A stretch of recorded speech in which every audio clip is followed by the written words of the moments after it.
Ils se prosternaient, ils adoraient et jetaient leurs couronnes devant le trône en disant: «Tu es digne, Seigneur, de recevoir la gloire, l'honneur et la puissance». Apocalypse 4:10. Comment imiter dans le ciel de mon âme cette occupation des bienheureux dans le ciel de la gloire? Comment poursuivre cette louange, cette adoration ininterrompue? Saint Paul me donne une lumière là-dessus, lorsqu'il souhaite pour les siens que le Père les fortifie par son esprit, en sorte que Jésus-Christ habite par la foi en leur cœur, et qu'ils soient enracinés et fondés dans l'amour. Éphésiens 3:16. Être enraciné et fondé dans l'amour. Telle est, me semble-t-il, la condition pour remplir dignement son office de louange de gloire. Éphésiens 1:6.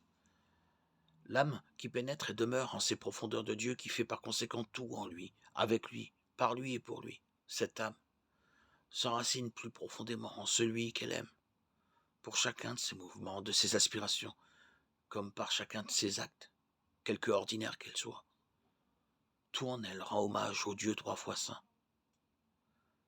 Elle est pour ainsi dire une louange de gloire incessante.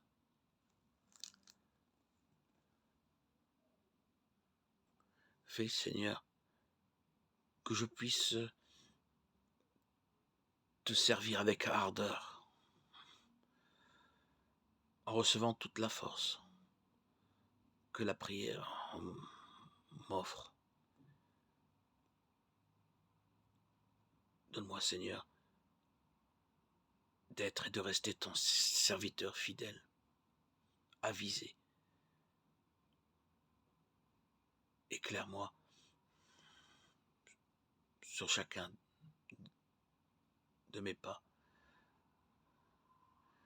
Que ma foi soit toujours nourrie par ta parole et que je puisse recevoir la protection de ta grâce.